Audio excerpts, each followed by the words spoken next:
Good morning ছাত্রছাত্রী সবাই, তোমরা কেমন আছো? আশা করি ভালোই আছো। আবার আমি স্বাগত জানাই আমার এডুকেশন ব্লগ চ্যানেলে তোমাদের সবাইকে। আর গতদিন আমরা করেছিলাম ইম্পারেটিভ সেন্টেন্সে কীভাবে আমরা ন্যারেশনটা করতে হয়, ডাইরেক্ট স্পিচ থেকে ইনডাইরেক্ট স্পিচে কীভাবে নিতে হয়। আজকে আমরা করব ইম্পারেটিভ সেন্টেন্সেরই পরবর্তী অংশটুকু। গতদিন করেছিলাম আমরা আদেশ, উপদেশ, ঠিক আছে, অর্ডার, অ্যাডভাইসড দিয়ে কীভাবে করতে হয়, আদেশ থাকলে কীভাবে করতে হয় ইনডাইরেক্ট স্পিচে, আর উপদেশ থাকলে কীভাবে ইনডাইরেক্ট স্পিচটা করতে হয়, আমরা কতদিন অতটুকু পর্যন্ত দেখেছিলাম। তো এর আগে তোমাদেরকে একটা কথা বলবো যে তোমরা আমার ভিডিওটাকে স্কিপ করবে না, প্রথম থেকে শেষ পর্যন্ত তোমরা মনোযোগ সহকারে দেখবে। যদি স্কিপ করো তাহলে তোমাদের অসুবিধা হবে, ঠিক আছে? তো চলো শুরু করা যাক আজকের আমাদের পরবর্তী অংশটুকু ইম্পারেটিভ সেন্টেন্সের, ঠিক আছে? এখন দেখবো আমরা রুল নাম্বার 4।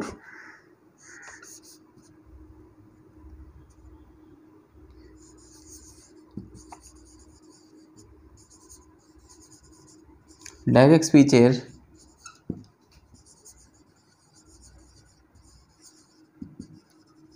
সাবঅর্ডিনেট ক্লজে যদি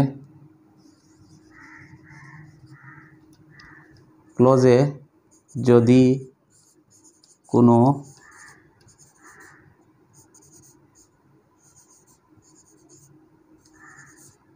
সম্বোধনাত্মক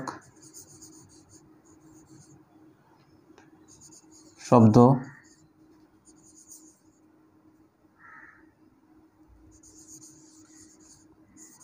থাকে, ডাইরেক্ট স্পিচের সাবঅর্ডিনেট ক্লজে যদি কোনো সম্বোধনাত্মক শব্দ থাকে, তবে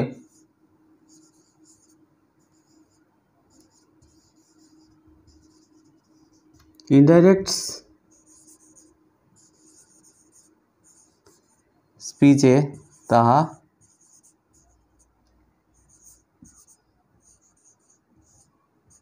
তুলিয়া দিলে হয়, ঠিক আছে?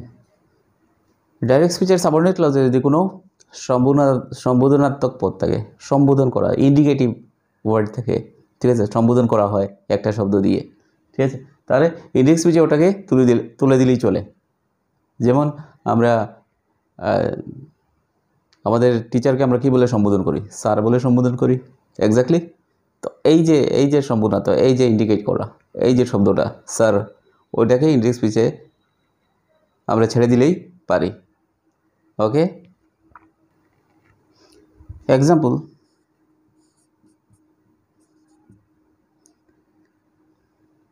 he said to me, sir,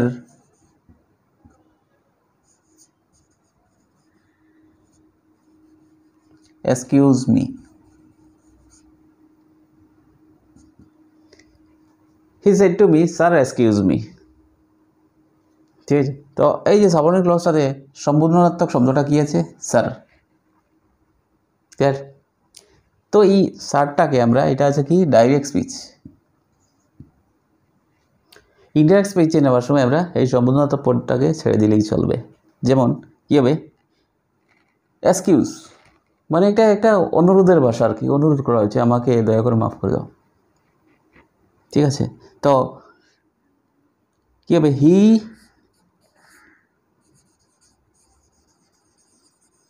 requested me two, দুইটা ক্লজকে যুক্ত করতে সাবঅর্ডিনেট ক্লজের প্রিন্সিপাল ভার্বের আগে টু বসে। তো এক্সকিউজটা হলো গিয়া ভার্ব। টু এক্সকিউজ মি আছে, কে বলেছে? সে বলেছে, তো কী হবে? হিম,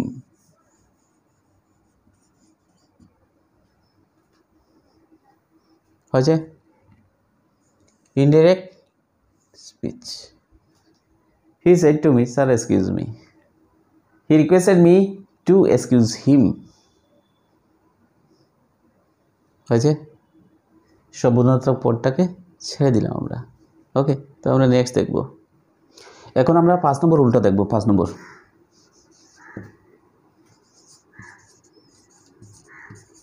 আদেশমূলক মানে ইম্পারেটিভ বাক্যটি যদি লেট দ্বারা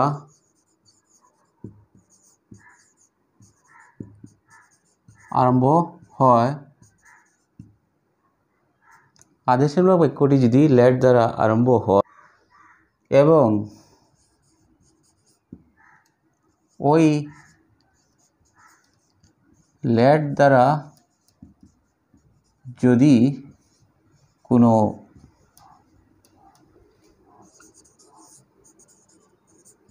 প্রস্তাব বোঝায়,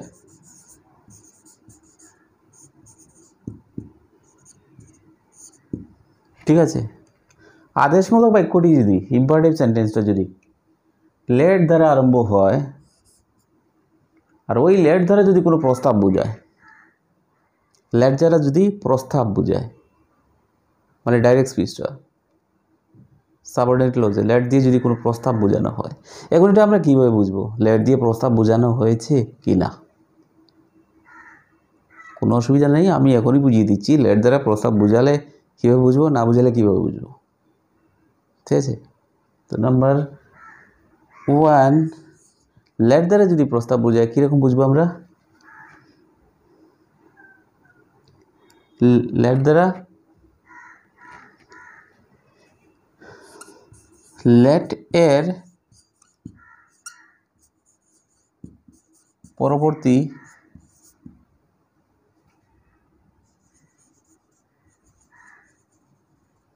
প্রোনাউনটি যদি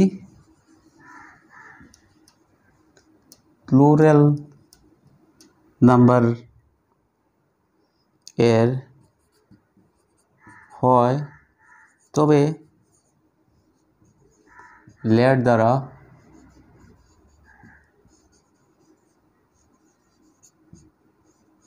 প্রস্তাব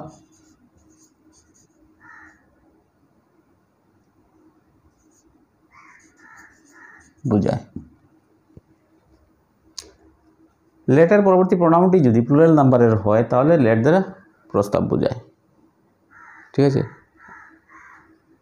নেক্সট দেখবো আমরা, এখন আমরা কি বুঝতে পারলাম প্রস্তাব কীরকম বোঝায়? লেটের পরবর্তী প্রোনাউনটা যদি প্লুরাল নাম্বারের হয় তাহলে লেট দ্বারা প্রস্তাব বোঝাবে, ঠিক আছে। এখনও তোমাদের অসুবিধা থাকবে, তো আমি এক্সাম্পল যখন দেবো তখন পুরো তোমাদের ক্লিয়ার হয়ে যাবে। নেক্সট নাম্বার 2, প্রস্তাব বোঝালে মানে কি কি করতে লাগবে?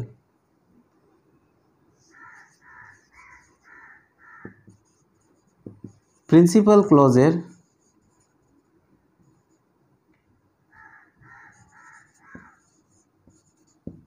ভার্ব প্রপোজ বা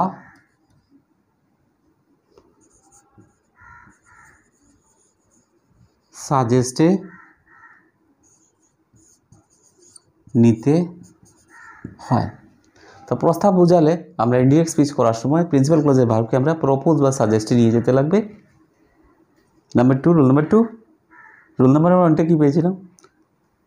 লেটের পরবর্তী প্রোনাউনটা যদি প্লুরাল নাম্বারের হয় তাহলে আমরা বুঝবো যে লেট দিয়ে প্রস্তাব বোঝানো হয়েছে। প্রস্তাব বোঝালে আমরা কি করব? প্রিন্সিপাল ক্লজের ভার্বটাকে আমরা প্রপোজ বা সাজেস্টেড দেবে। নাম্বার 3, দুইটি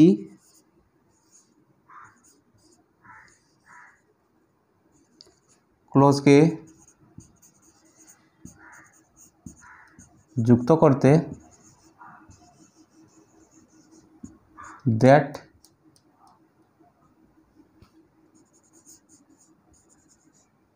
আসে। নাম্বার 2 বললাম দুইটা ক্লজকে যুক্ত করতে দ্যাট আসবে, ঠিক আছে। নাম্বার 3, লেটের পরিবর্তে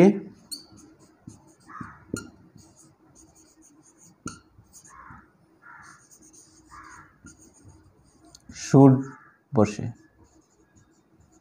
ইনডিরেক্ট স্পিচ যখন করবো তখন লেটার পরিবর্তে লেটটা নিয়ে আসবো না, লেটার পরিবর্তে আমরা কী করবো? শুড করে নেব, ঠিক আছে। এই 3টা রুল ফলো করতে হবে যদি প্রস্তাব বোঝায়, এই 3টা রুল ফলো করে আমাদের ইনডিরেক্ট স্পিচে নিয়ে যেতে হবে। ক্লিয়ার? এখন আমরা একটা এক্সাম্পল দেখছি। হি said to me, let us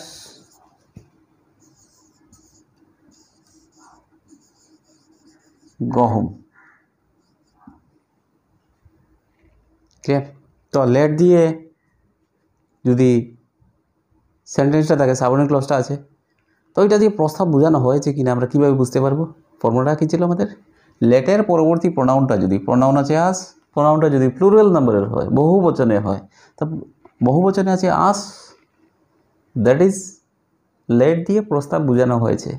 তো প্রস্তাব যখন বোঝানো হয়েছে আমরা বুঝতে পেরেছি, তো আমরা ইনডিরেক্ট স্পিচটা কীভাবে করতে হবে? ইনডিরেক্ট স্পিচটা করতে হলে আমাদের সেকেন্ড ফর্মুলা কী ছিল? প্রিন্সিপাল ক্লোজের ভার্বটাকে প্রপোজ বা সাজেস্টে নিতে হয়। তো আমরা কি করব? প্রপোজ নিয়ে নিলাম, হি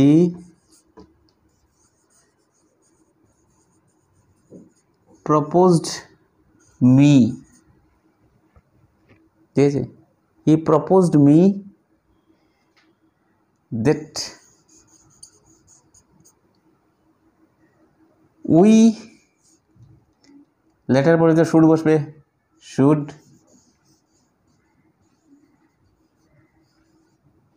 গো হোম।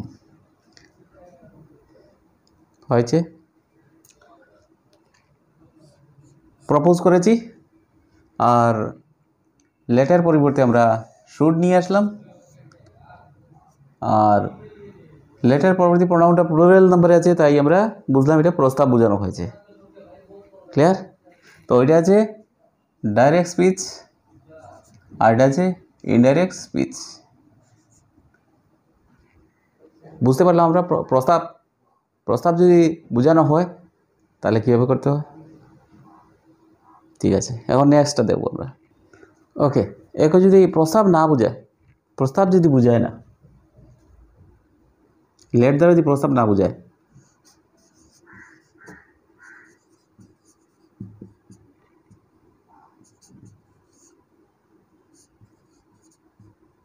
প্রস্তাব বোঝায় না, তাহলে কী করতে হবে? দ্যাট ইজ লেটার পরবর্তী প্রোনাউনটা সিঙ্গুলার নাম্বারে থাকবে। ঠিক আছে? তখন আমরা ফর্মুলা হলো নাম্বার 1, প্রিন্সিপাল ক্লজের ভার্ব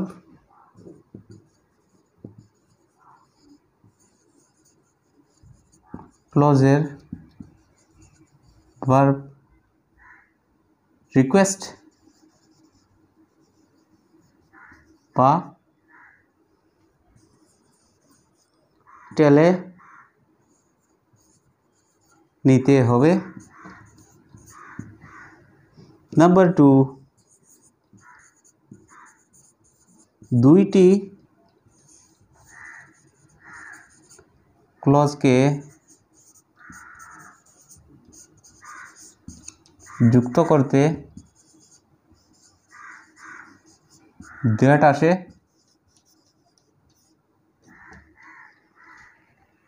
দুইটা ক্লজকে যুক্ত করতে দ্যাট আসবে। প্রিন্সিপাল ক্লজের ভার্বকে রিকোয়েস্ট বা টেলে পরিবর্তিত করতে হবে। আর রুল নাম্বার 3, লেটের পরিবর্তে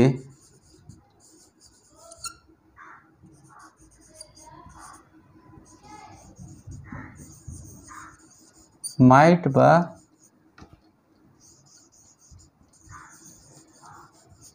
might be allowed to বসবে।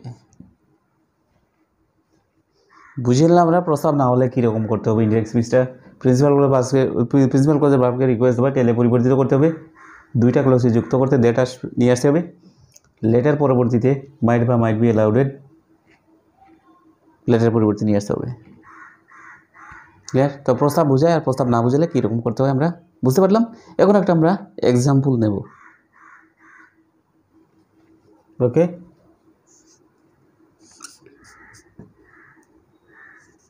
এক্সাম্পল, হি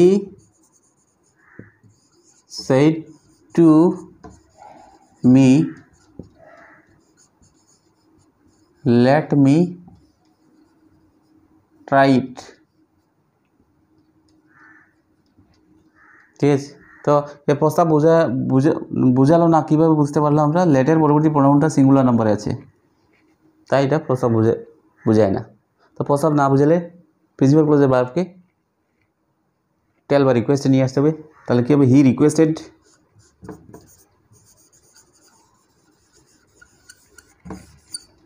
মি, দুইটা ক্লজকে যুক্ত করতে দ্যাট আসে,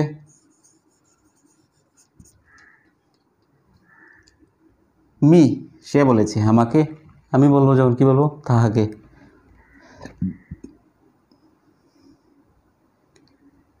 হি রিকোয়েস্টেড মি দ্যাট হি মাইট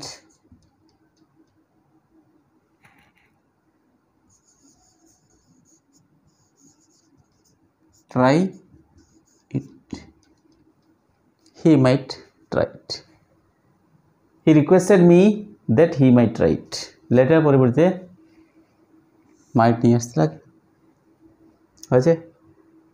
প্রস্তাব না বুঝালো তাই রিকোয়েস্ট নিয়ে আসলাম, প্রিন্সিপাল ক্লোজের verb. He requested me that he might try it, or he requested me that he might be allowed to try it। তো আমরা মাইট দিয়েও করতে পারি, মাইট বি অ্যালাউড টু দিয়ে করতে পারি।